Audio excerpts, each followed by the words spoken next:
G'day guys, Dean from Blog for the Blood God here, and this video has been a long time coming. We've finally got rules for World Eaters in an index supplement in a White Dwarf, and we've also got a brand new Chaos Space Marine Codex, so I think now is the time to bust out a deep dive masterclass on the current World Eaters rules.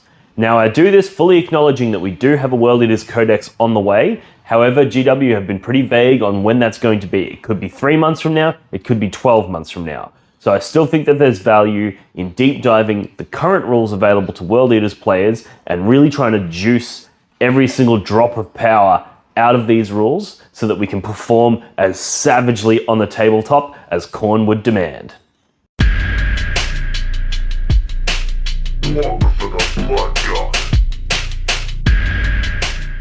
Alrighty, let's dive straight into it. Now I want to start off by saying that I don't suspect any World Eaters lists are going to be placing top tables at any GTs or major events in the ITC. I think this index and codex combination is strong, but it does have some pretty critical weaknesses that I think the top tier armies are going to utilize to push the World Eaters out of those top tier tables. So while I think this codex is going to be a ton of fun and it's going to be very powerful in certain matchups, I think it just lacks the certain tools available to most armies that will push this into your mid to bottom tables. So I thought, what better way to start by going through a list of pros and cons for the World Eaters so that you can then view it and decide whether or not you want to run World Eaters or not. All right, the pros. You've got a very hard-hitting combat army. Every strat, every rule in this index is designed to make your units hit as hard as they possibly can when they do make it into combat. The other strengths are they have a pre-game move stratagem, which allows you to threaten turn 1 charges and also establish strong board control early in the game. The Relics and Warlord trait combinations allow you to make absolute monsters of characters, which pairs well with some of the secondary options available. It allows you to take Khorne Berserkers as troops, and while Khorne Berserkers are not the most well-rounded unit, they are very powerful at what they do, and they hit with a similar damage capacity as Chosen, which are a very popular unit in Chaos Space Marine lists right now. The World Eaters have a ton of cheap stratagems. Stratagems that are available to other factions that cost 2 CP only cost the World Eaters 1, and they have stratagems that are better than other factions that only cost 1 CP. So there's some real power in their stratagems. Also, you gain the Khorne keyword on all non-marked units, like Possessed, for example. That Khorne keyword allows you to access certain stratagems, which is a very powerful ability that other factions are not able to access. As for cons and weaknesses, it only does meaningful damage in one phase of the game. This is a huge problem with the World Eaters and something that's very difficult for game design to fix, because it's a combat army in heart, and the problem is if you get things that are wound locked like Catan, Abaddon, Eldar characters, Gazkul, etc., your ability to deal with that unit is almost nil, because you can't do damage to it in any other phase, which means it's going to take you 3 entire turns just to kill it, and in that time it's going to decimate your lines. It's also very vulnerable to Fights Last and Interrupt abilities. Because the World Eaters have no access to Fights First and very limited access to Fights Last, and they're a combat army, if you go up against another combat army that does have access to those things, you're going to be at a significant disadvantage. Even though you do more damage when you hit, they're going to be able to hit you first, and that's always an advantage to them. There's also the fact that other legions and factions in the Chaos Codex do better. So Creations of Bile getting to always fight on death, Emperor's Children having mass access to Fights First and Fights Last. You know, there's a lot of different legions that do better, and then there's also other factions within the game that do better as well.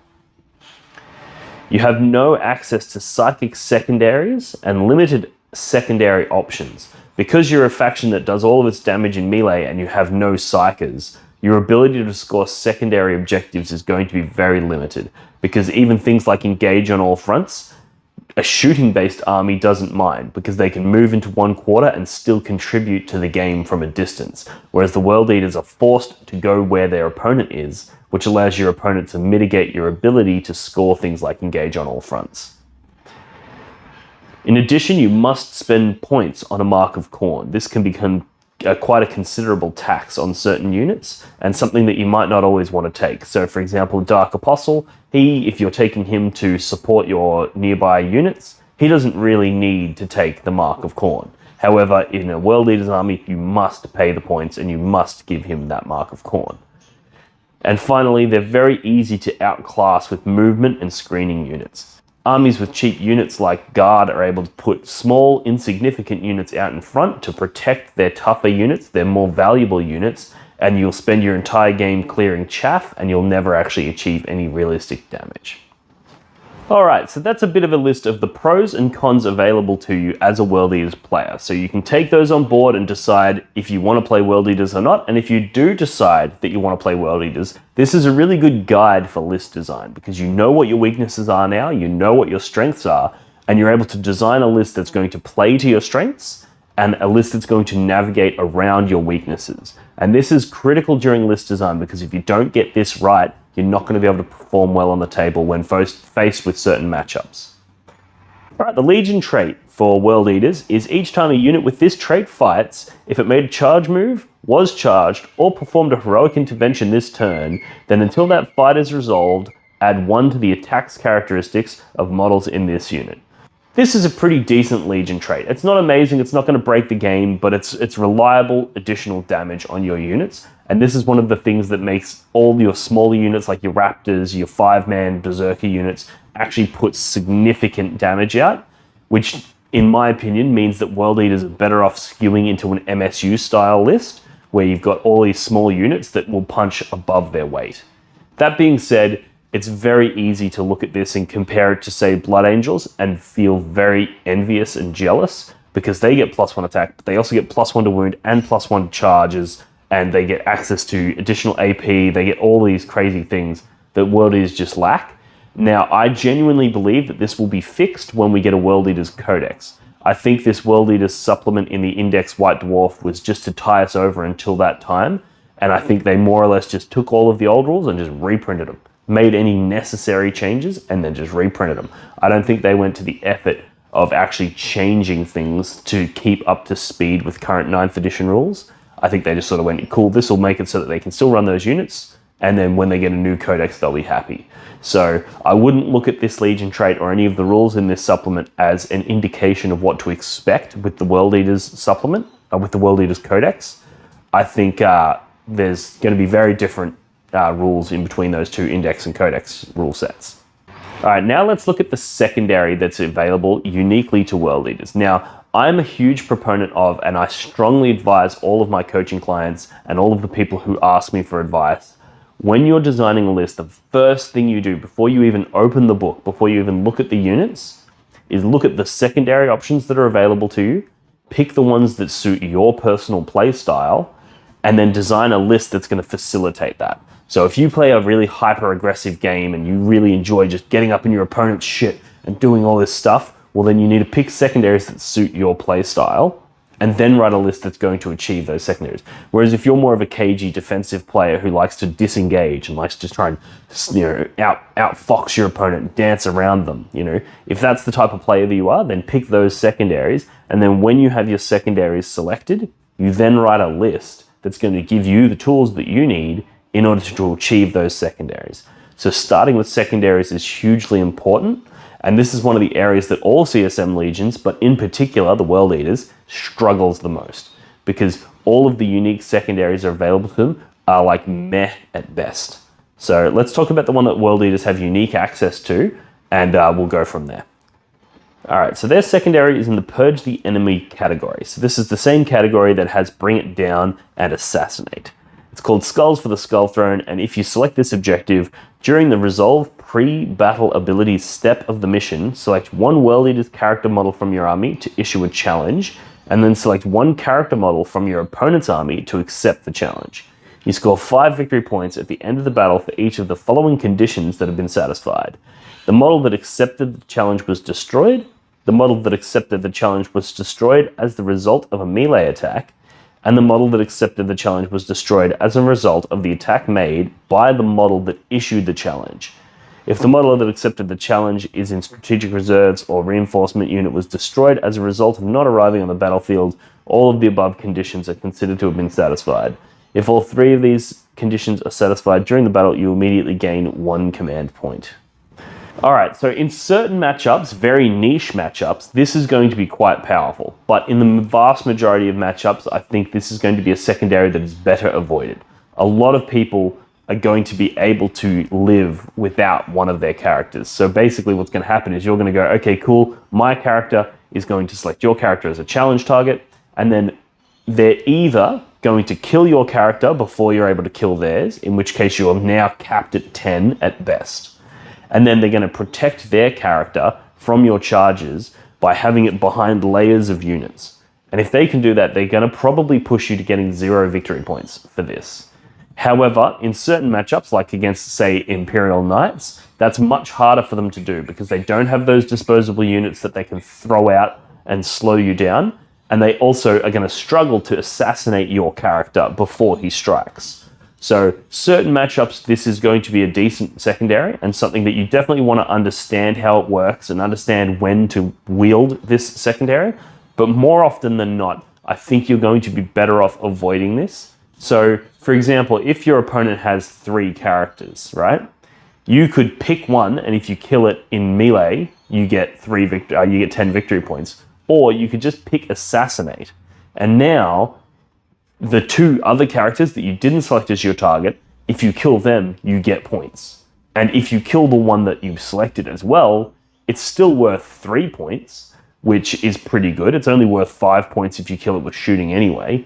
And if you kill it and the others, you're getting your 10 points anyway. So that adds an element of granularity into the secondary, where it's like you might not fully achieve it, but you achieve some of it, and therefore you get some points. Whereas if you pick this, it's kind of an all or nothing, and if they're able to prevent you from getting that all, you get nothing. All right, so as discussed in the pros and cons section, every unit in your army must take the Mark of Khorne if they have access to marks, and if they don't have access to marks, they replace their unaligned keyword with the Khorne keyword. So let's talk about the Mark of Khorne and what it provides to the units that do have access to it. Each time a model in this unit makes a melee attack, if the model's unit made a charge move, was charged, or performed a heroic intervention, add 1 to the strength characteristic of that attack. If this unit has the icon keyword, each time a model in that unit makes a melee attack, improve the armor penetration characteristic of the attack by 1. Alright, so Mark of Khorne's actually pretty good, but taking Possessed and making them strength 6 is very powerful. And there's also access to a stratagem that is a World Eaters exclusive one that we'll go through in detail later that adds a further +1 strength. So you're able to really manipulate those breakpoints where you're like, okay, cool, against this toughness 5 unit, I can use the stratagem to make my Warp Talons toughness 6, which means I'm wounding you on 3s with rerolls, and you can do a lot of damage there. So one of the main things that the World Eaters and Khorne armies in general, but particularly the World Eaters, can do really well is manipulate those breakpoints to essentially get +1 to wound without having to use the Veterans of the Long War stratagem, which costs 2 CP. And they also allow you to layer both of those on top. So if you're strength 5 and you're going into something that's toughness 5, you can use one stratagem to make you strength 6, so now you're winning on 3s, and then you can use Veterans of the Long War, and now you're winning on 2s. So the damage output of these World Eaters units is significantly higher than that of other legions, and that's due to a combination of stratagems and the Mark of Khorne. Alright, now we're going to go through the Warlord traits. Now before I start talking about Warlord traits and relics, I want to point out that the World Eaters are going to be a very CP hungry army. Even though a lot of their stratagems only cost 1 command point, it's really important to note that you're going to want to make sure you almost always have 2 CP in the pocket in case you want to combat interrupt. If your opponent charges multiple of your units and you don't have 2 CP available to interrupt that fight sequence, you're going to get decimated and it's going to be your fault. So you need to make sure you keep 2 CP in pocket at all times, and as a result, you want to be very conservative when spending CP pre-game to get things like Warlord traits and relics. They're very, very powerful tools to have in your list. However, you need to make sure that you're balancing that with the ability to be flexible in game. So with that being said, let's talk through the Warlord traits. First up, we have Slaughterborn. Each time an enemy character, monster, or Titanic model is destroyed by an attack made by this Warlord, until the end of the battle, add 1 to the Warlord's attacks characteristics and strength characteristics. Alright, now this is one of those Warlord traits that it sounds really cool, like you blow things up and you get +1 strength and attack, and by turn 5 you're going to have this God mode, character. The problem is, by turn 5 the game's fucking over, right? And you're often not charging something turn 1, so even if you go turn 2, I get a charge off and I kill a Rhino or whatever, and then turn 3 I go in and now I'm really powerful. The problem is, often your Warlord's already going to be powerful enough to kill the things that he charges, and this doesn't give you any ability to ensure those charges happen and ensure that those early kills happen. So I think this Warlord trait is cool, it's fun, it's fluffy, however I think it's a little bit lacking, and I would never personally spend a command point to give a character this ability. Arch Slaughterer. At the start of the fight phase, if there are more enemy models than friendly models within 3 inches of this Warlord, until the end of the phase, add D3 to this Warlord's attacks characteristic. Alright, now this is a really powerful one if you want to have a character with a relic and this Warlord trait, because then he gets additional attacks with his relic, and you want to send him into units, and you want to send him in alone.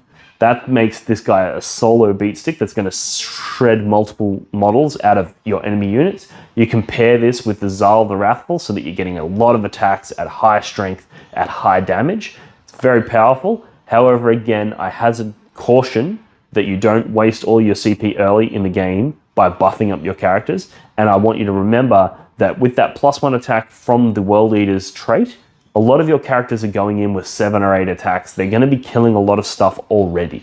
So an extra D3 attacks for an average of 2 when you've already got 8 attacks, that's not really that impressive. So it's cool, I like it a lot, and it's also worth noting that this only kicks in when you're against units. If you're going, I'm going to send my character into your Imperial Knight, or I'm going to send my character into your character, or something like that, you're often not going to be gaining these D3 attacks.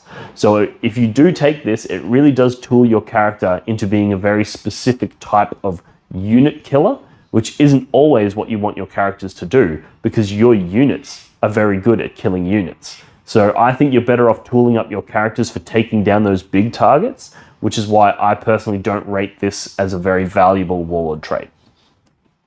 All right, next we have Disciple of Khorne. Each time a melee attack is made by this Warlord against a character unit, or a unit that contains models with a wounds characteristic of 5 or more, you can reroll the hit roll and reroll the wound roll. Alright, now this one's a little bit better than the previous one, because like I said, if you are going to tool up your characters, you want to tool them up to be able to take out those big threats. You want to be able to send him into an Imperial Knight and kill it. You want to send him into a really tough character and kill it. And this one's very good for that. That being said, often through a combination of the strength buffs from Mark of Khorne, the Veterans of the Long War, those sorts of things, you're going to be hitting on 2s, wounding on 2s often. So I don't necessarily see a massive amount of value in rerolling your hits and rerolling your wounds with this Warlord trait. Alright, next we have Violent Urgency. While the friendly World Eaters unit is within 6 inches of this Warlord, add 1 to advance and charge rolls made for that unit.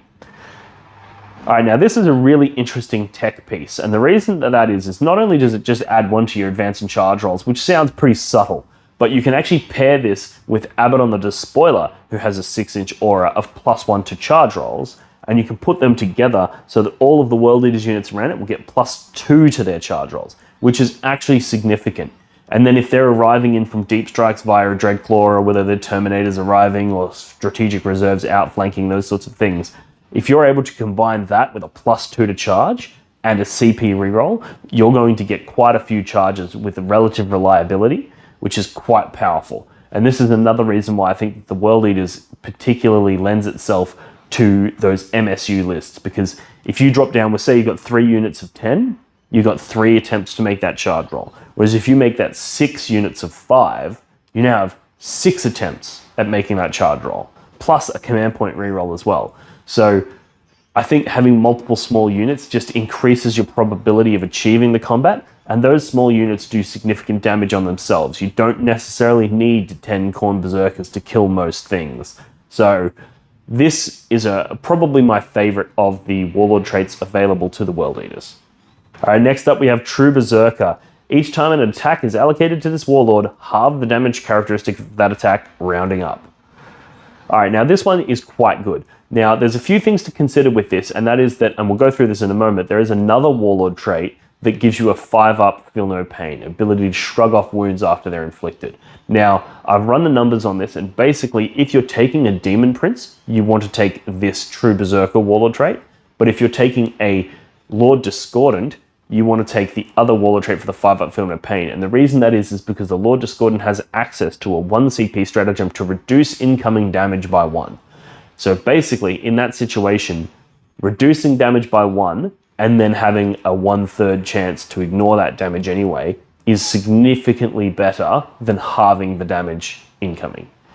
However, on something like a Demon Prince or something like that, then you're probably better off with this. So, because you don't have access to that stratagem for incoming damage reduced by 1. So it's sort of up to you. It depends on the list you want to run, but in my opinion, this stratagem is made for Demon Princes. Next, we have Battle Lust. This Warlord is eligible to perform heroic intervention if it is within 6 inches horizontally and 5 inches vertically of any enemy unit instead of 3 inches horizontally and 5 inches vertically. Each time this Warlord makes a heroic intervention move, it can move up to 6 inches instead of 3. All other rules for heroic intervention rules still apply. And at the start of the fight phase, if this Warlord is within engagement range of enemy units, it can fight first that phase.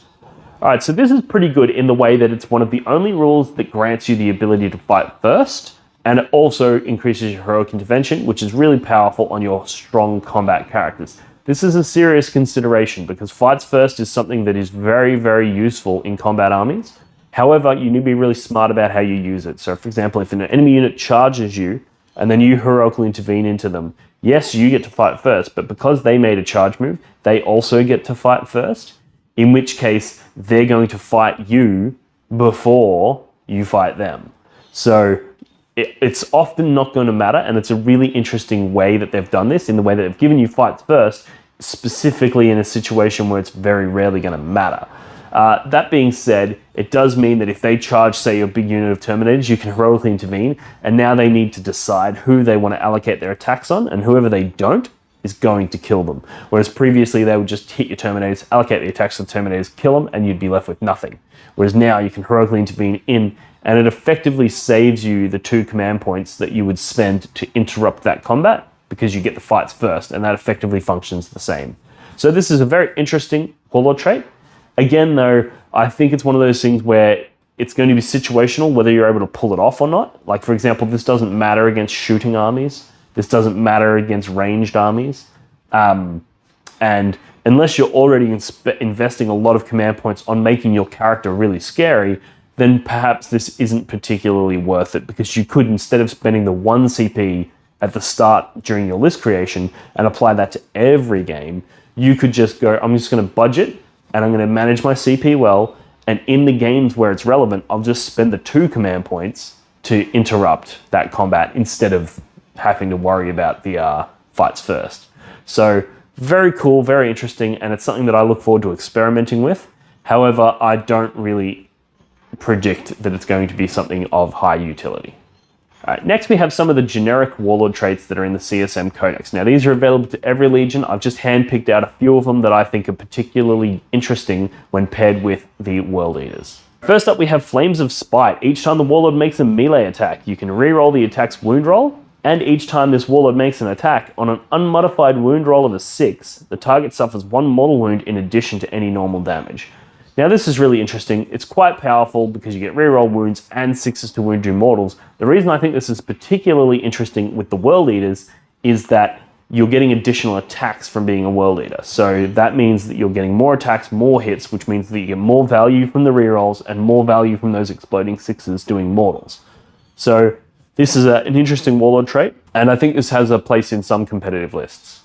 Alright, next up we have Eternal Vendetta.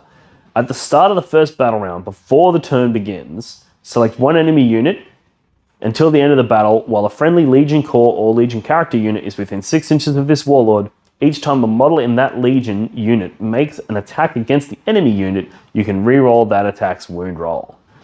Alright, this is pretty cool. It's an access to reroll wounds, which is something that the World Eaters don't have a massive amount of access to. And also it's interesting that it's not a command phase buff or anything like that.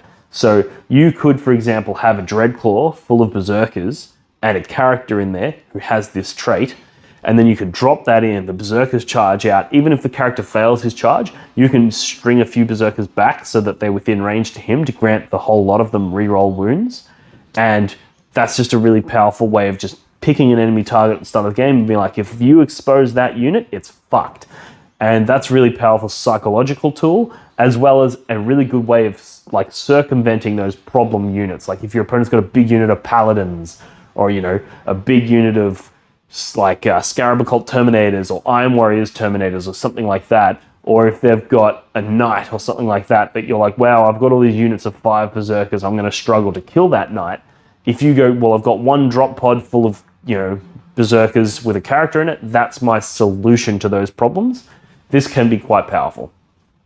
Next up, we have Unholy Fortitude. Each time this Warlord would lose a wound, roll a d6. On a 5+, that wound is not lost. Now, like I said earlier, I think this one is designed for a Disco Lord. So you've got the ability to reduce incoming damage by 1, and then after that damage is taken, you roll a d6 on a 5+, that's lost. If you want to learn more about how to run this Disco Lord, I did a deep dive video on Disco Lords specifically. I did a 2-part episode where the first part was all about the defensive profiles, where I discussed this Warlord trait, and then the second one was all about aggressive profiles. So if you want to learn how to get more out of your Disco Lords, check those videos out. But yeah, needless to say, this is a very, very good Warlord trait and something that I actually consider taking in many of my lists. Next, we have Hatred Incarnate. Each time this Warlord fights, if it made a charge move, performed a heroic intervention this turn, until that fight is resolved, add 1 to the strength and attacks characteristic of this Warlord, and each time this Warlord makes a melee attack, you can reroll the attack's hit roll. Alright, now this one sounds pretty subtle on face value, +1 strength, +1 attack, and you reroll hits. That's pretty cool. However, the interesting thing here is that +1 strength pairs really well with the Mark of Khorne, with the stratagems available to Khorne, with the relics and the other things available to Khorne. So again, check out the Lord Discordant Aggressive video that I did, where I broke down how to really use this Warlord trait to bump that damage up to 11. But needless to say, this is also quite a powerful Warlord trait, if taken specifically, and if you're trying to build a character that's designed to beat the fuck out of your opponents. So check that other video out for more details on this Warlord trait. And yeah, if you want to run a Savage Disco Lord or even a Savage Demon Prince, this can be quite powerful. Alrighty, now let's talk about relics. Now, again, similar vein as the Warlord traits. The relics, some of them are very good. However, I really do want to really strongly advise caution here, because you're going to need those command points. In this new Nephilim economy, you don't start with anywhere near as many command points as you previously did. So blowing them all early in list creation can be a trap. You might be thinking, I'm creating this amazing beatstick character, he's going to go in and he's going to do all this damage and it's going to be amazing. And that can be true. However, if you're stuck in a situation where you're like, oh my god, I don't have any command points and they've just charged 6 of my units and then they just kill everything and you don't get an opportunity to interrupt.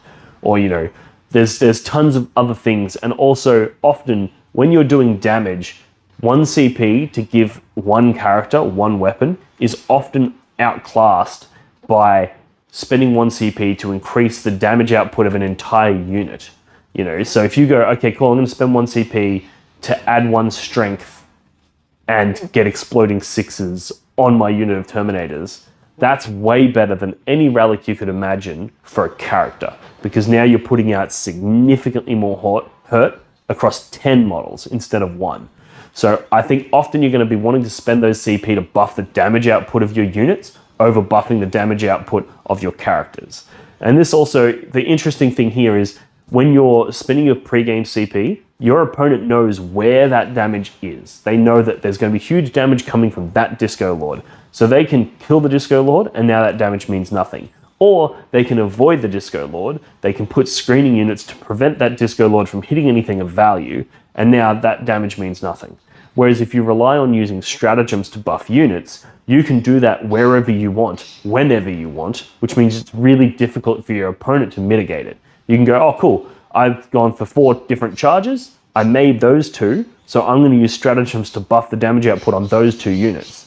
Whereas if you had spent that pre-game and then failed the charges, like, you don't know where that's going to happen.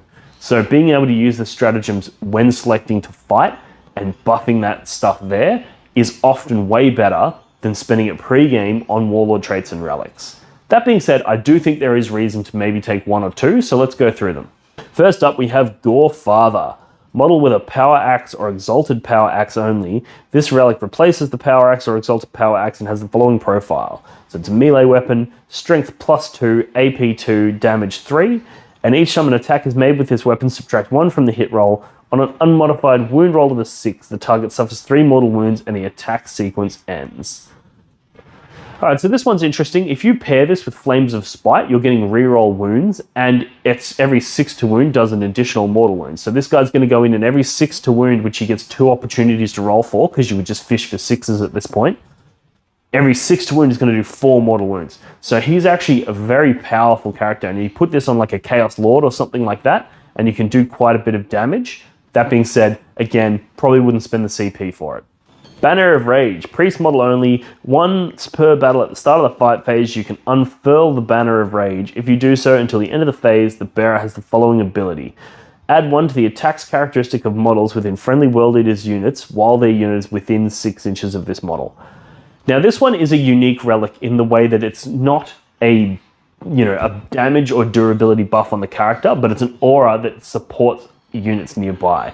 And this is why I think this is one that's definitely worthwhile considering, because if you put this on units of Berserkers, they go up to 7 attacks on the charge and per Berserker, which means a unit of 10 is going to put out 70 attacks. Like, what the fuck doesn't that kill? And also, if you are running MSU, because this is an aura, it's actually going to affect all of those little units of 5. They're all going to go in with a ton of attacks.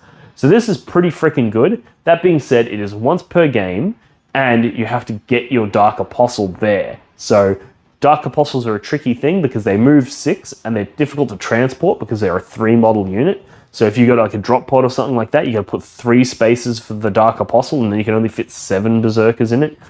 It becomes a little bit unwieldy. So if you can find a way to work this into your list, I think it's fantastic. However, I think you're going to struggle to find a way to build this into your list and wield it effectively. Next up, we have Blood Hunger.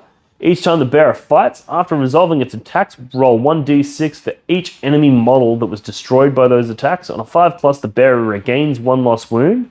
The bearer cannot regain more than 6 lost wounds in each fight phase. It's a nice little durability buff. It's going to make your characters a little bit tougher because if they get wounded, they can go in and they can regenerate those wounds. However, in my experience, people aren't really targeting your characters unless they know they can kill them. So if you have a character out of position and therefore they're able to target it, they'll look at it and they'll be like, can I kill the character? Yes or no? If it's a yes, they'll just shoot it and kill it. If it's a no, they'll shoot other shit, because often your damage is coming from your other shit. So realistically, your character's probably going to enter the combat at full health and therefore not regain any wounds. And if your character's charged or something like that and your opponent fights first, they're probably just going to kill your character. So I think this can work in certain situations. However, I don't think this is one that we're going to see utilized very often in competitive lists. The Berserker Glaive. So model with a power axe, exalted axe, or axe of dismemberment only. This relic replaces the power axe, exalted axe, or axe of dismemberment and has the following profile. So it's melee, strength +2, AP 3, 2 damage. Each time the bearer would lose a wound roll on a d6 that on a roll of 5+, that wound is not lost. Alright, so this is interesting in that it's like the Warlord trait that gives you the 5+ Feel No Pain, but this also gives you a really cool weapon.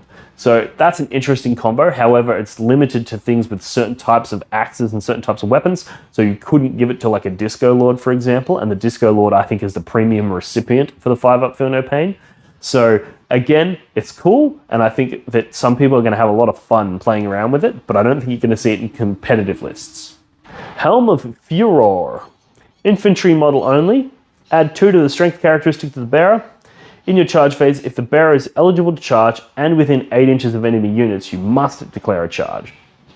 Again, the whole must declare a charge thing is probably not that big of a deal, because as if you're not declaring charges.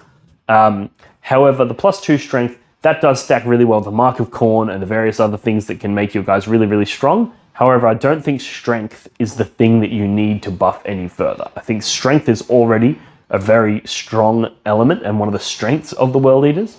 So investing command points to buff it further, I don't necessarily think is something that you're going to want to do often. The Crimson Killer, model with a plasma pistol only.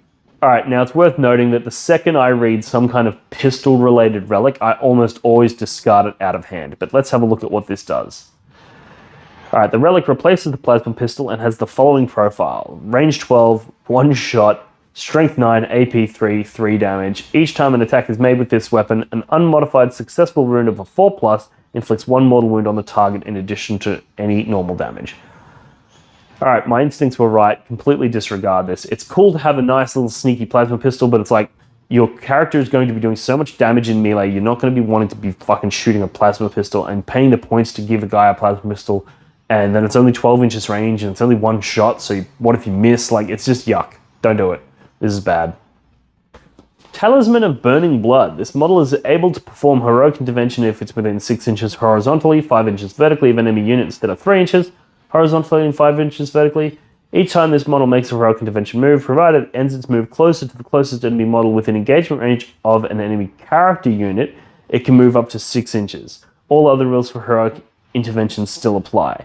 Add 1 to the attack's characteristic, and each time the bearer makes a melee attack that destroys an enemy unit, until the end of the battle, add 1 to the bearer's attack's characteristic. Again, so this is a similar situation to the previous strat that allowed you to heroic intervene. However, this one gives you pluses to your attacks. Again, not something that World Eaters are lacking in. And I think often when you're trying to use stratagems, you want to use them to shore up your weaknesses.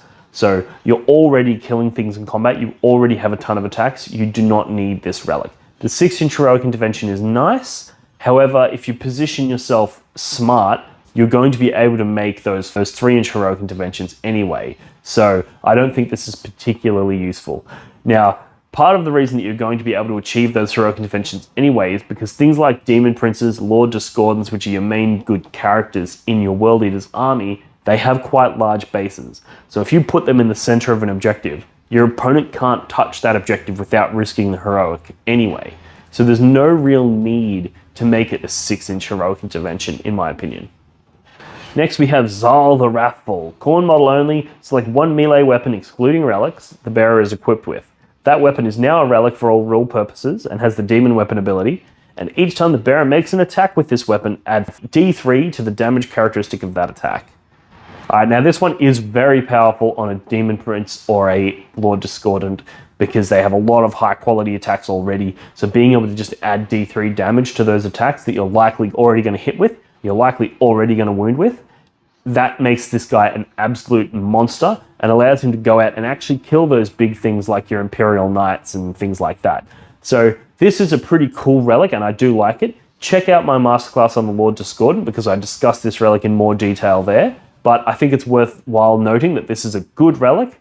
That being said, like I've said earlier, be really careful on when you're using relics to buff up the damage output of characters because they already do such high damage. It's often going to be overkill and you would have been better off spending those points to buff their defensive ability. Alright, speaking of defensive ability, we have the Black Rune of Damnation. So this relic can be given to cultists as well as any other models. Each time an attack is made against the bearer's unit, subtract 1 from the attack's wound roll. And the bearer has the following ability. While an enemy psychic unit is within 18 inches of the bearer, each time a psychic test is taken for that unit, it suffers the perils of the warp on any roll that contains a double.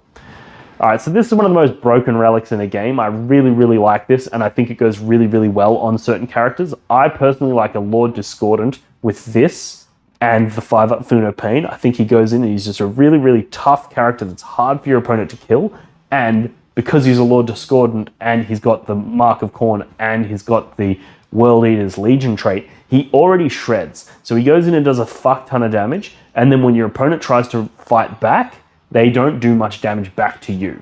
And also, it's worth noting that making your characters tough means that they're more likely to get hit, survive, and then fight. Whereas if you make them do massive amounts of damage, you're leveraging the fact that you expect to charge and you expect to fight before your opponent, which these days is not a given because they're going to charge you just as often as you're going to charge them. And also, there's so many units in the game that have the ability to make you fight last. If they make you fight last and you haven't invested in durability, you're going to die before you strike. So I think things like this, where you invest in the durability of a unit, are very, very good relics to take. And this is something that I expect is going to be in every single Chaos Space Marine list, regardless of Legion. The Inferno Tomb. Priest model only, the relic can be given to a cultist. The bearer knows one additional prayer from prayers to the Dark Gods, and each time it chants a prayer, if it's heard, the closest enemy unit within 18 inches and visible to the bearer suffers D3 mortal wounds. Now this one's interesting. Knowing an additional prayer is good, however you can still only chant one prayer. So it allows you to diversify your options, but it doesn't really increase any of the damage output or the utility that you get from this unit in the way that he can still only do the same amount of stuff. The ability at the end though, when you chant a prayer, you do D3 mortal wounds to something, that's really good because this is one of the only ways that the World Eaters can do damage outside of the assault phase, the combat phase. So being able to go, cool, it's my movement phase, or it's the command phase, I'm going to do this prayer, I'm going to do D3 mortal wounds to you, then I'm going to shoot a fuck ton of pistols and throw a few crack grenades and maybe a couple of flamers into you and do a couple more wounds, then I'm going to charge you and do more wounds. That's 3 phases worth of damage, and that's something that this Legion really lacks. So I do quite like this relic. However, it's one of those things where it's like it's on a slow apostle, something that he does things in the command phase, so you have to already be near your opponent. So it becomes really tricky because your opponent can just go, oh, you've got that relic. In their movement phase, they just move to be outside of that 18 inches and now you can't do it.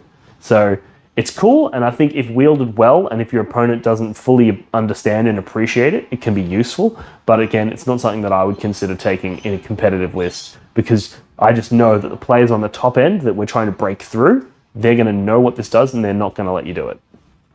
Next, we have the Black Mace.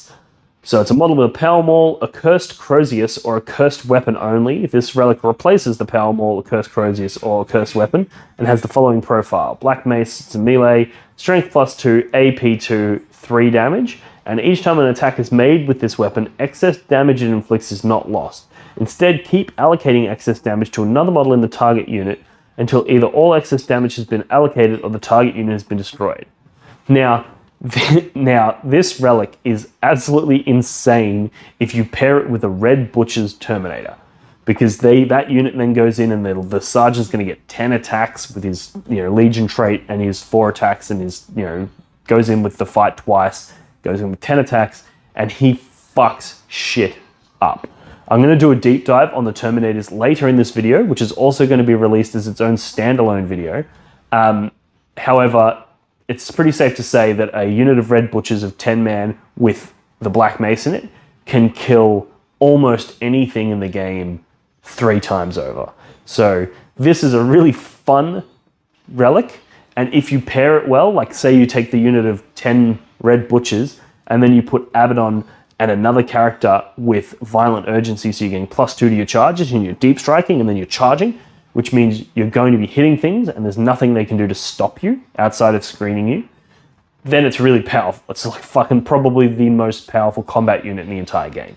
So the Black Mace is definitely a very powerful relic and something worth considering. Next, we have Gorget of Eternal Hate.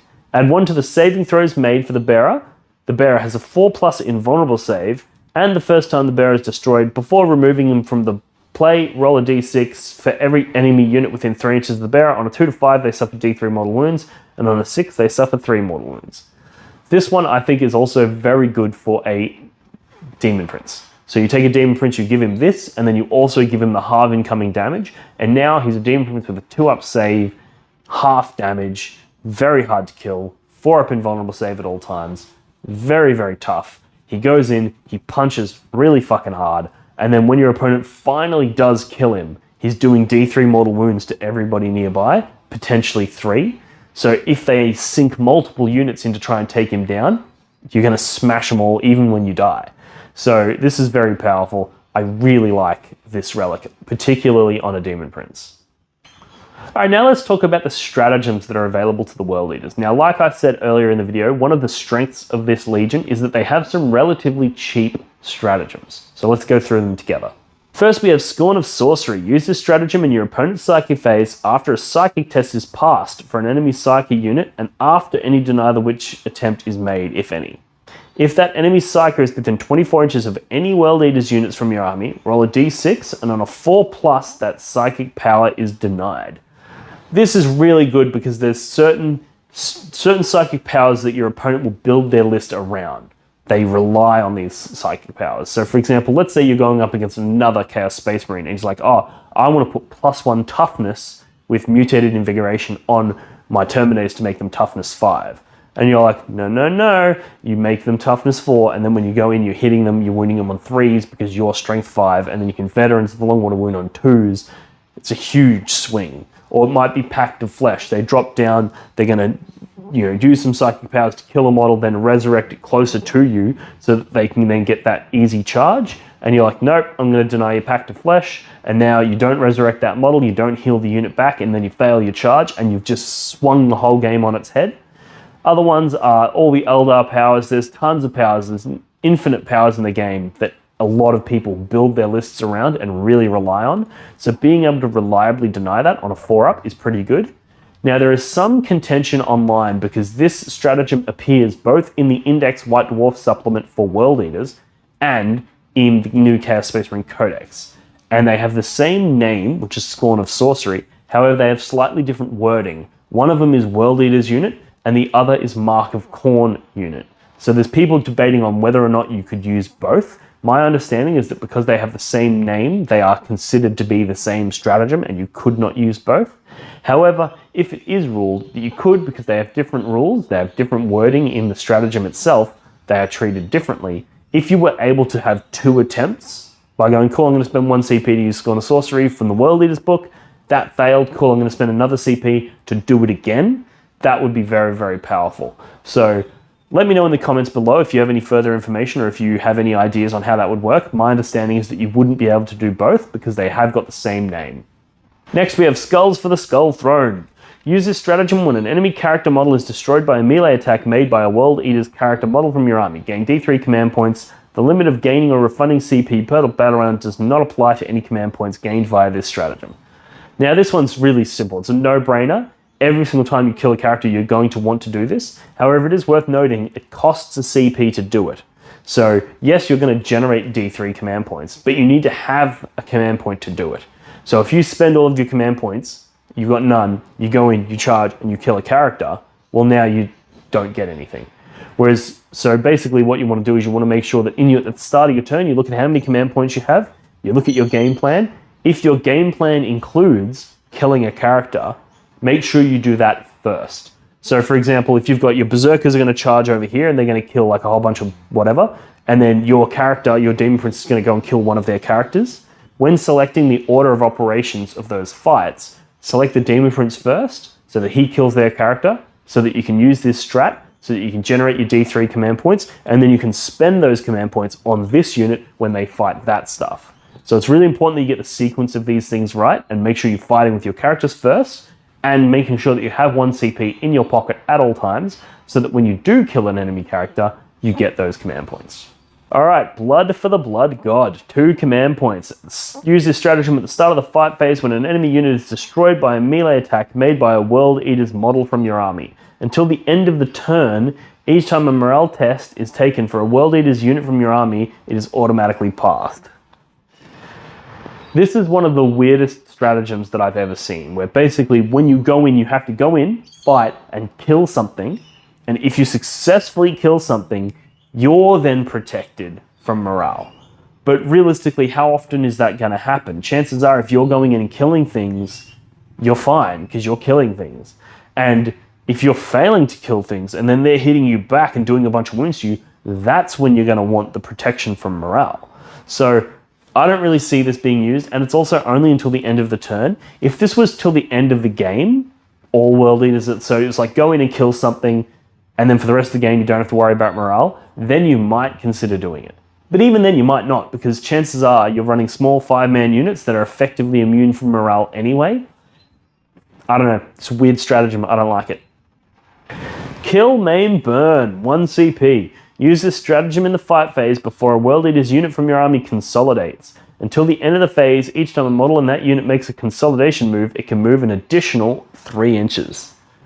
So this can be really clutch when you go in, you kill something, and then normally you would consolidate your 3 inches towards the nearest enemy unit, but now you can consolidate 6 inches, which can allow you to get objective secured berserkers onto objectives and things like that. And it's also worth noting that with consolidate, you just have to end closer to. You don't have to move in a straight line. So if they're here and you're here, you can actually move around. Like, so if you're here, they're here, you're here, you can move around them as long as you end closer than you were there, which means you can use that to string onto objectives, tag vehicles, those sorts of things. You can actually do a lot of crazy stuff with this. So definitely a stratagem worth keeping in the back pocket. I like it. Apoplectic Frenzy, 1 command point. Use this stratagem at the start of the first battle round. Select 1 World Eaters infantry unit from your army. That unit can make a normal move of up to 9 inches. This unit must end that move more than 9 inches away from enemy models. If both players have units can do this, player who's taking the first turn moves their units first. Alright, this one's really fucking good, and this is one of the things that I think makes World Eaters competitively viable, if they are at all. If anything's going to make them viable competitively, it's this stratagem. Because you basically, if you're going first, and you've got a couple of units of Warp Talons, you can go, cool, I'm going first, I'm going to move them up 9, and then in my turn, I'm going to move them 12, so they now move 21 inches up the table, and they're charging things turn 1. And being able to put that pressure on your opponent will force them to either take that punch and probably lose units, or they're going to have to deploy really deep in their deployment zone, and then you use this stratagem to push up into the middle of the table, and now you have a strong hold on the table. You're holding objectives, you're everywhere, and they're back in their corner, which is a very powerful position for you to start in. So this is a very powerful stratagem. I really like it. One of the downsides is that it has to be infantry units, so you can't use it on things that are embarked in vehicles, for example, or you can't use it on like beasts like Chaos Spawn, you can't use it on bikers, those sorts of things. I think the best recipient for this is Warp Talons or Raptors, because they have that innate additional movement. But it's also just really good on things like Terminators, who only have a 5-inch move. If you go, cool, I'm going to spend 1 CP to get a pre-game move of 9 inches, well, those Terminators are more or less in the center of the table now. So they're starting from a very strong position. And it's also worth noting that you can use this because it's something that happens outside of a phase. You can use this multiple times. Now, it's unclear on whether or not you can use this multiple times on the same unit, because if you could, you'd be able to go, cool, I'm going to spend 1 CP to move these Raptors 9 inches. Then I'm going to spend another CP and I'm going to move them a further 9 inches. It's unclear on whether or not that happens. I know that the WTC, the World Team Championships, which is kind of an authority in second-hand FAQs, they have said, no, you can't do that. However, by GW's wordings and GW's rulings, I believe you can. So I'll leave that up to you and make sure you have a conversation with your TO first on whether or not you can use this multiple times on the same unit. But you can definitely use it multiple times on multiple units. So you could go, cool, I'm going to run Terminators up in the middle, Possessed up in the middle, and then turn 1, the Possessed are going to go in and do their charges, or the Raptors, or the Warp Talons, or whatever, and the Terminators are going to hold the center of the table. If you get first turn, that puts you in such a massively powerful position early in the game that your opponent's going to really struggle to take that back. All right, next up we have Red Butchers. Use this stratagem before the battle. Select the friendly World Eaters Chaos Terminator unit from your army. It's Terminator Squad unit, so you can't use this on a Terminator Lord anymore. It has to be a Terminator Squad. Add 1 to the strength characteristic of models in that unit, and the unit gains the following ability: Blood for the Blood God. This unit can be selected to fight 1 additional time in each fight phase. It must be eligible to fight each time it is selected to do so. You can only use this stratagem once. Alright, so now this is one of the other things that's unique to World Eaters that I think is really powerful. However, like I said, it's really, really difficult to justify spending command points during the list generation step. However, if you're going to do them, this is a really good way to do it, because it means that a unit of 10 Terminators for 2 CP, they gain +1 strength, which is amazing. But now that unit puts out 100 attacks, which fucks shit up. So at the end of this, I'm going to do a real deep dive on the Terminator unit, and I'm also going to do a specific video just discussing Red Butchers. However, if you really want to go in there and just fuck your opponent's face, this is a really good way to do it. Next, we have Fury of Khorne, 1 CP. Use this stratagem in the fight phase. When a traitorous Astartes Khorne unit from your army is selected to fight. Until the end of the phase, each time a model in that unit makes a melee attack, an unmodified hit roll of 6 automatically wounds the target. Now, this one's interesting because it allows you to basically get more likely to wound your opponent, because instead of just hitting and then having to roll to wound, you're hitting on a 6 just wounds. However, wounding your opponent is very rarely a problem with World Eaters because they're all very high strength and have access to +1 to wound as a separate stratagem. So are you likely to use this stratagem to mean every 6 to hit automatically wounds? Or are you more likely to go, I'm going to spend an additional CP to make it so that I'm just getting +1 to wound on all of those hits? So personally, I don't think this is one you're going to use very often, and I think you're only going to use this if you're pairing it with other stratagems. So if you're going, okay, cool, I really need to dial the damage output to 11, I'm going to use this as well as a few other stratagems to really layer on those buffs, because you get a lot more utility out of it that way. However, I realistically think this is not going to be used very often. Alright, next up we have Stoke the Nails. Use this stratagem at the start of the fight phase. Select 1 World Eaters core unit from your army. Until the end of the phase, that unit is considered to be engaged in slaughter, see Codex Chaos Space Marines, and add 1 to the strength characteristic of models in that unit.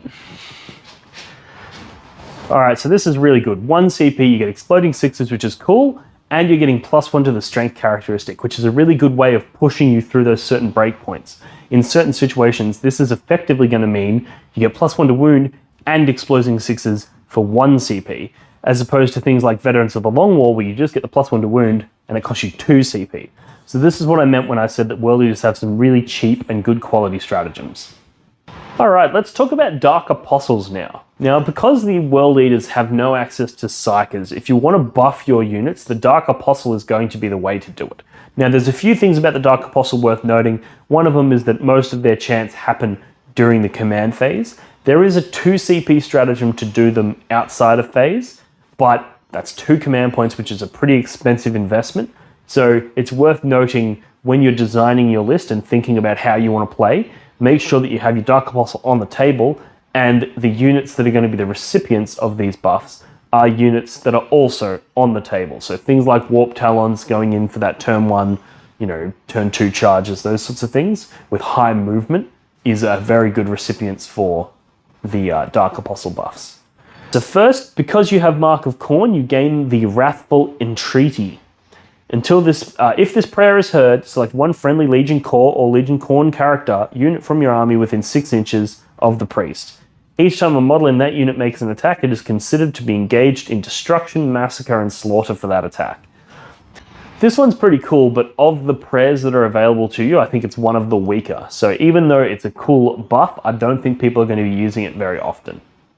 Alright, next we have Dark Zealotry. This is the prayer that all apostles have, and if heard while a friendly Legion Core or Legion Cultist or Legion character unit is within 6 inches of the priest, each time a model in that unit makes a melee attack, you can re-roll the hit roll. Alright, so you get a 6-inch aura of full reroll hits. Now this one is pretty freaking good. This is better than just granting the exploding 6s from the Wrathful Entreaty, because if you grant the exploding 6s, you're increasing your damage slightly, but if you're re-rolling all your hits, that's increasing it a lot more, and this is also an aura, so this is much better. Omen of Potency. If this prayer is heard, add 3 to the attack's characteristic of this priest. Improve the AP characteristic of melee weapons, excluding relics, of this priest by 2. So this allows you to make some pretty savage beat sticks of Dark Apostles. However, I think the Dark Apostle is one of the worst recipients for these sorts of damage buffs because he's only got a 6-inch move, he's quite slow, he doesn't get around a lot. I think this is cool, but I don't think people are going to use it.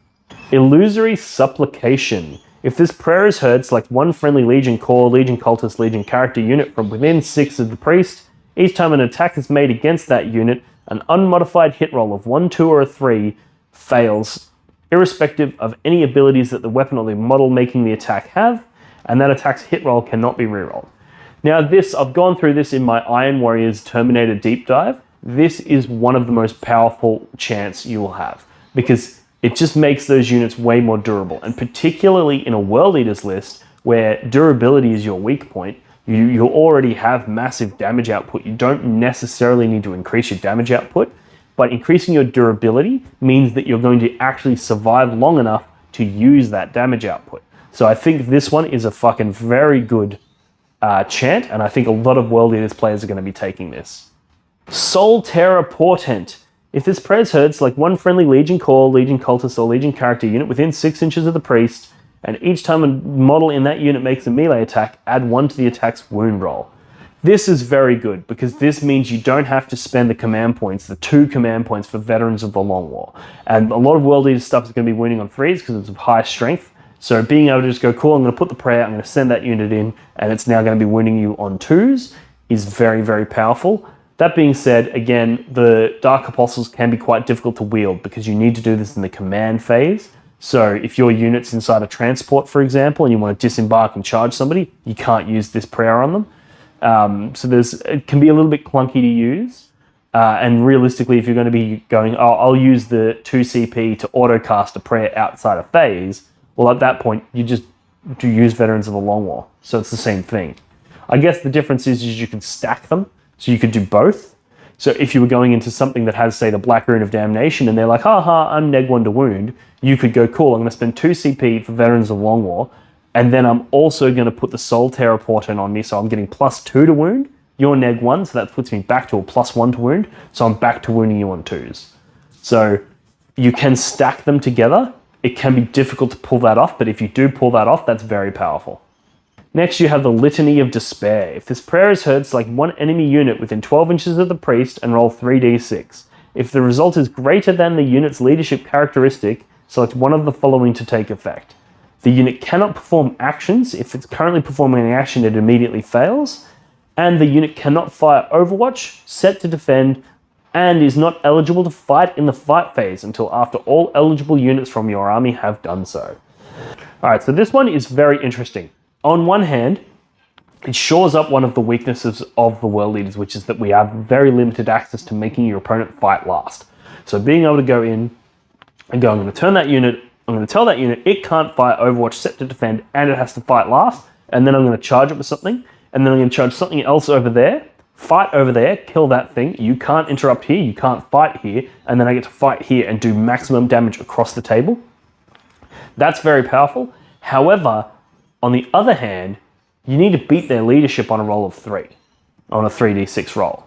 So it's not very reliable because first of all, you need to roll to see if your prayer goes off, which goes off on a 2+. So you got a 1 in 6 chance of that failing, and then you need to beat their leadership. So if this is something that you're expecting to do in most games, you're going to fail it sometimes, depending on your target. So I'm not 100% sure how I feel about this one. It's also, you have to do it in the command phase and you have to be within 12 inches of the enemy unit already in the command phase. So that becomes really difficult, and then it's like, oh, well, you're going to spend 2 CP to do it.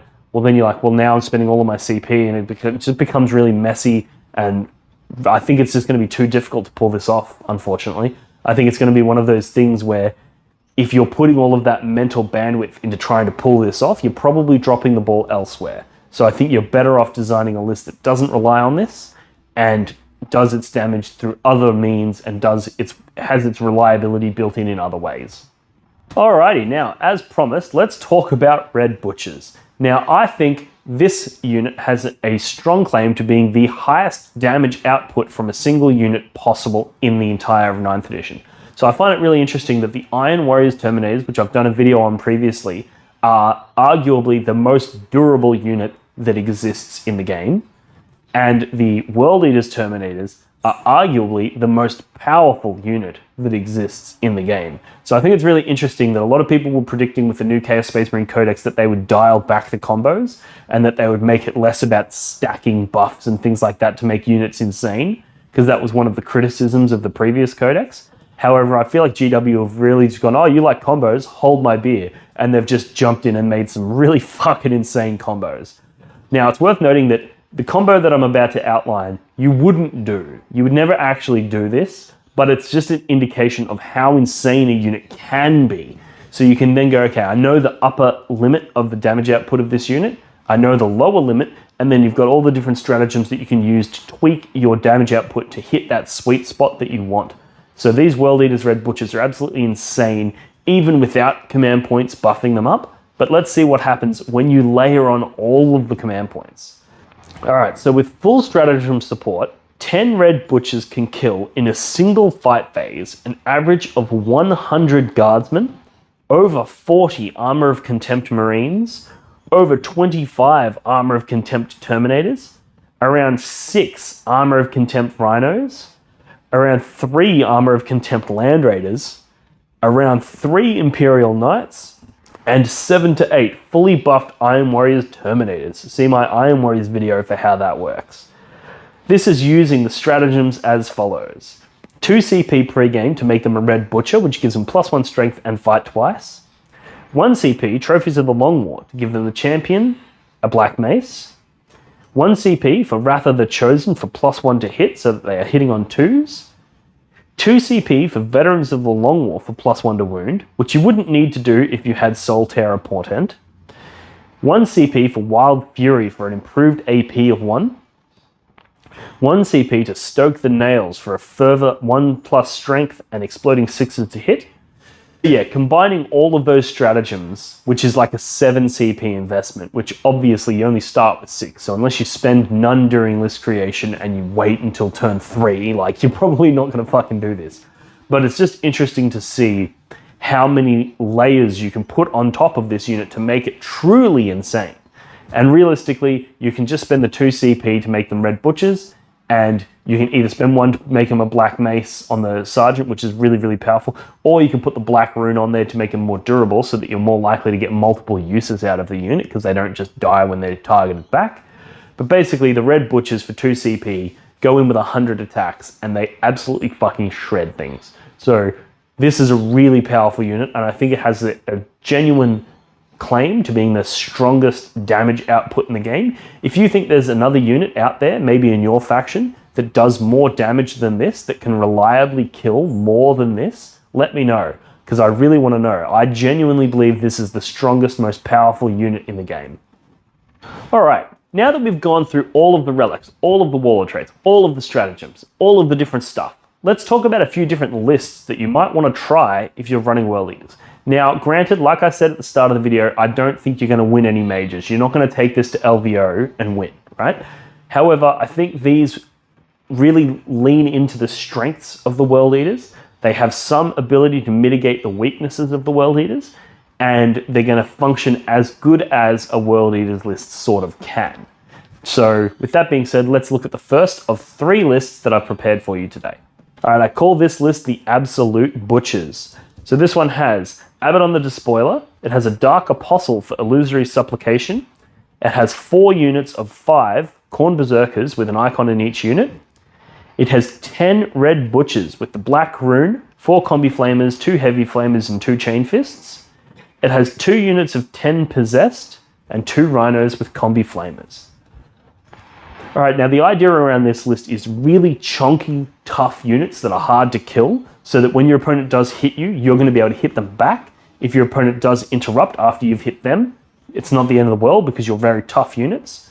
So I've taken on the Terminators, I've made them Red Butchers, but then I've taken the Black Rune of Damnation to give them -1 to hit, and Illusory Supplication on the Dark Apostle. So he rides with the Terminators, and he makes it so that you can't hit those Terminators on a 1, 2, or a 3. You can't reroll hits against them, and they're -1 to wound. So that makes them quite tough and quite durable, and means that all small arms are going to bounce off them. People are going to have to commit valuable things into trying to kill you, and even then, valuable things generally have fewer attacks and stronger damage and AP and that sort of thing. And as they have fewer attacks, that ability to stop them from hitting you on a 1, 2, or a 3 is very powerful. So this unit is your Anvil. It's going to use this pre-game move strat to move up into the center of the table. And then it's going to basically hold that. And anybody that comes near it is going to get punched in the face. And it's also going to have the ability to spring out, do flamer damage, that sort of thing. Now, you can run Abaddon the Despoiler up in the middle of that as well, which means that they'll be getting +1 to their charges, which is really useful on a unit that only has a 5-inch move. So that unit, Abaddon, Apostle, Terminators up into the center of the table. Then you've got 2 units of Possessed. These could be Warp Talons as well. They cost the same points, 10 Warp Talons for 10 Possessed. I personally prefer the Possessed because they're a little bit tougher and they have higher damage on their weapons, so they're going at strength 5 with 2 damage, whereas the Warp Talons are going at strength 4 with 1 damage. However, the Warp Talons provide something that the other units in this army don't, which is that they can charge flyers, for example. They can jump massive distances. They can go, the flyability of them is very good. So an argument could be had for either. You could do 2 Possessed, you could do a Possessed and a Warp Talons, you could do 2 Warp Talons, either way. Or you could downgrade them and make them Raptors if you really wanted, but then you're sort of deviating from the idea of the list, and the idea is that it's very tough. So that's why I've gone with the Possessed, because they have more wounds and more toughness. So they're really tough units. You put them in cover, and they're very hard to shift, and they allow you to sort of control that midfield. And then you've got the 2 Rhinos with 4 units of 5 Berserkers in them, and these are your MSU elements. They're your ones that can jump out and do actions and those sorts of things, and then also contribute to the fight down the track as well. They're also really good for things like behind enemy lines. You can take those 2 Rhinos and just fucking advance them straight up the table, like up one side, then keep the fight happening on the other side with your Terminators and your Possessed. Then they send all of their relevant combat elements over to your Terminators and your Possessed to try to fight them. And then in turn 3, you jump out into their backfield and have multiple units in their deployment zone, so that turns 3, 4, and 5, you're going to get 4 points, 4 points, 4 points for behind enemy lines, and that gets you a nice 12-point secondary, whilst your Berserkers are making a real problem for them in their backfield and cleaning them up. You can also do things like, turn 1 you move forward with the Rhinos, turn 2 you disembark the Berserkers out and they go and fight, and then the Rhinos can fuck off and they can go hold objectives in the backfield and those sorts of things, and nobody's really going to be committing to try to kill Rhinos when they're busy dealing with all the Berserkers and the Chosen and all that sort of stuff. And further to that, the Rhinos can also be used to soak up Overwatch and to tag things like, for example, if your opponent has a really scary combat unit that is going to shred your Berserkers, you can charge into it with a Rhino in such a way that only a few of the models in that unit are going to get to fight the Rhino, and therefore they're not going to kill the Rhino, which means they're then stuck in combat, and unless they can fall back and charge, which most armies can't, they're not going to be able to kill your Berserkers because they're going to be stuck in combat with a Rhino. So if they fall back, they're open. If they stay in the combat, they're open. And then in your next turn, the Berserkers can go in and fight. So combining the MSU elements and the speed of the Berserkers in the Rhinos with the chunky units of Possessed dominating the flanks, and then that Terminator unit that's going to be really hard to kill and punch really fucking hard in the middle of the table, I think is a very interesting combo. And I think this is an absolute butcher of a list. All right, the next list I call High Blood Pressure. So this is a World Eaters battalion. It's got Abaddon the Despoiler and an Exalted Champion with Violent Urgency. It's got a unit of 7 Berserkers with an icon, and then 4 units of 5, and a unit of 13 Cultists. It then has 3 Dreadclaw drop pods and 2 units of Warp Talons. Now, you're probably thinking, an Exalted Champion, has he lost his fucking mind? And it's like, well, no, the reason that Exalted Champion is in there is because he takes the Violent Urgency Warlord trait, which then combos with Abaddon's ability for +1 to charge. So you're getting +2 to charge. Then you drop all 3 of your Dreadclaws down, and all of those 5 units of Berserkers jump out, and they all get +2 to their charges. That's actually really powerful. So you got a unit of 7. Abaddon can go in the Dreadclaw with them because he's a Terminator. He takes up 2 spots. Then your Then your Exalted Champion goes in, takes up a 3rd spot, and then the unit of 7 Berserkers fills out that Dreadclaw. Now, a Dark Apostle could arguably have been a better choice. However, he takes up 3 spots in the transports. And then you've got Abaddon taking up 2 and the Dark Apostle taking up 3, means you only fit a unit of 5 Berserkers in with them. So I'm an advocate for this. You could also swap him out for something like a Chaos Lord, but they're a little bit more expensive. So I just went with the cheap option. And also, Abaddon has the ability to give reroll hits to units, but not reroll wounds, whereas this guy gives you reroll wounds of 1. So he actually pairs quite well. So that's why the Exalted Champion is in the list. Then you've got basically 3 drop pods are going to drop down, and all your Berserkers are going to flood the board. And then you've also got the 2 units of Warp Talons. And because we don't spend very many command points pre-game, because we don't have that Red Butcher's Terminator unit, we've just got the 1 command point that we've spent to put Violent Urgency Warlord trait on that Exalted Champion. That means that you're free to spend 2 CP to move those Warp Talons up. So now, turn 1, you're likely charging with 5 units of Berserkers, Abaddon, an Exalted Champion, and 2 units of Warp Talons. That is a fucking huge problem. People just do not want to have to deal with that. So even if they screen you out, say they've got a bunch of units of guardsmen or something like that, and they've got all their tanks at the back, and then they screen their guardsmen out, you're just going, cool, boosh, you hit that wall, you then push through. You can use the stratagem for a 6-inch consolidate on one of those units to move them in real close. And now your opponent realistically has 1 turn to deal with all of that, and anything that they don't kill is on them. It's all up in them. Meanwhile, you've got a unit of cultists holding your backfield, doing objectives, doing, doing actions, things like that. So this is a really high pressure list, and I think this is something that the World Eaters lend themselves into quite well, because you just go, I'm just savage in combat, I'm an absolute fucking murderer, and I'm on you turn 1. Your opponent's really going to fucking shit the bed when you do this. That being said, you are relying on a lot of 7-inch charges, which can be kind of fickle, and you're also exposing yourself to, if your opponent has deep strikes as well, they can drop in your backfield. You don't have a massive amount protecting your home base and your home objectives. So if your opponent has those abilities, you're in trouble. And also if your opponent has infiltrators or anything like that, or anything with scout moves, they can really push you out so that turn 1 you're dropping way back.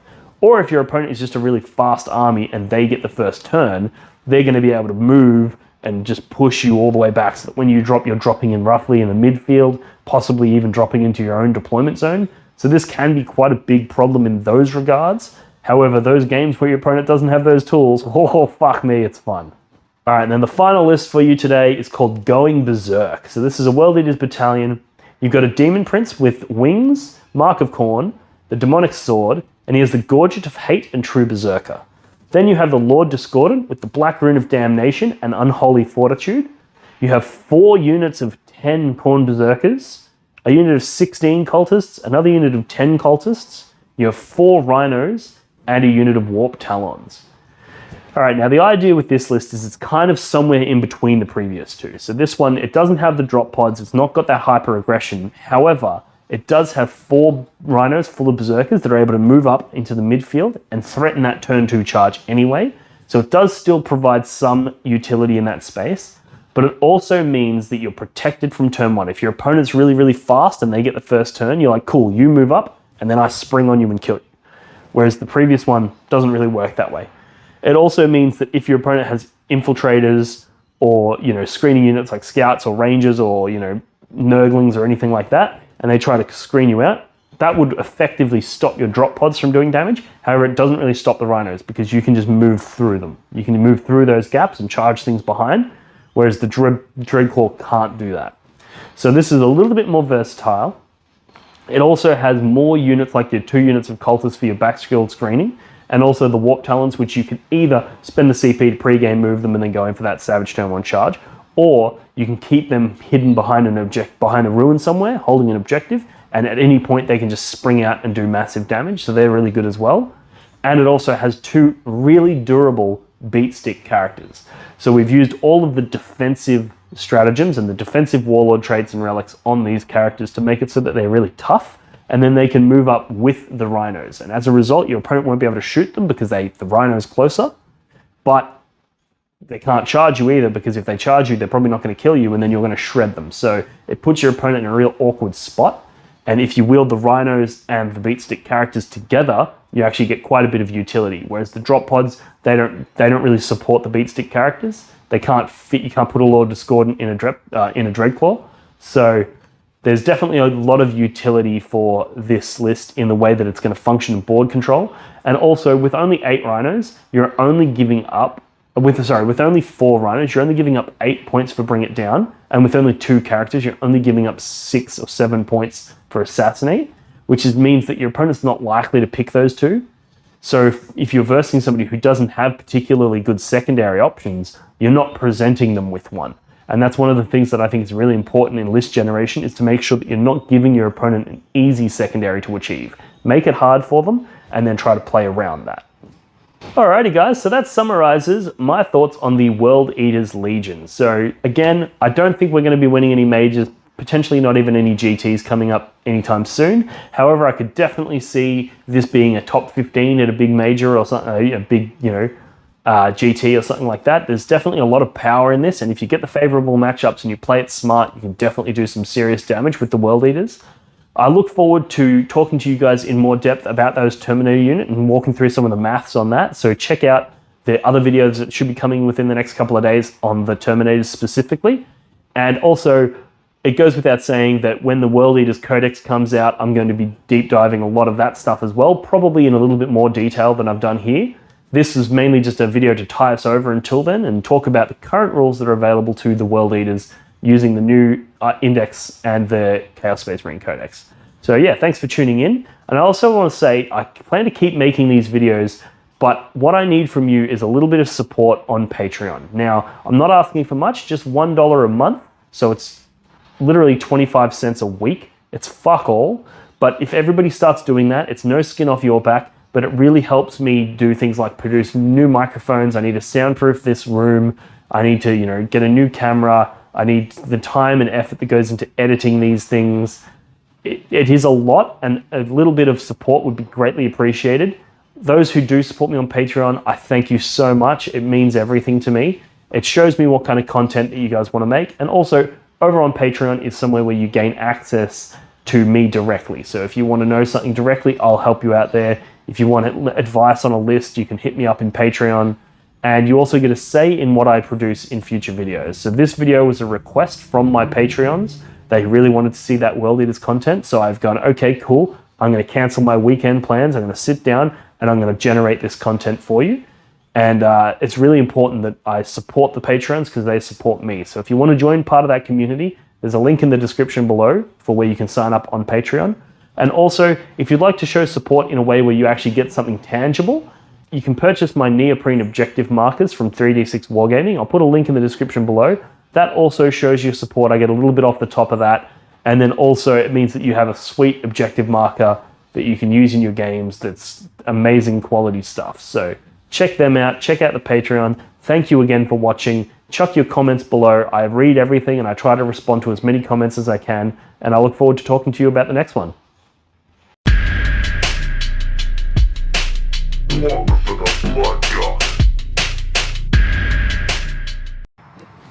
Do your objective markers ever get lost behind terrain or other models and become difficult to see? Do they ever get bumped and accidentally moved during a game? And do they ever spark arguments about distances? Well, not anymore. Introducing the blog for the Blood God, not even remotely patented neoprene objective markers.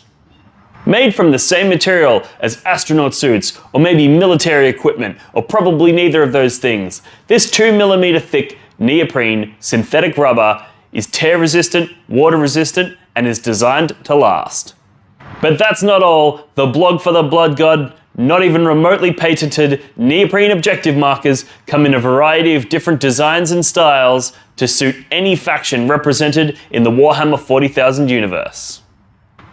These objective markers are a perfect gift for yourself or a friend and are a perfect way to flex and show your opponent that not only are you a smarter, cooler, and better 40k player than them, but you also have more disposable income than they do. For the low price of $25, you'll get not one, not two, but 6 neoprene objective markers perfectly designed for 9th edition Warhammer 40k. But wait, there's more. For a limited time only, people who sign up on Patreon to support Blog for the Blood God as a Skull Champion tier $5 per month member will gain access to a custom design service where I will design a unique logo to support their gaming club, like the one I did to the left here for the Potato Farmers local gaming club here in Melbourne. Follow the links in the description of this video to pick up your set today.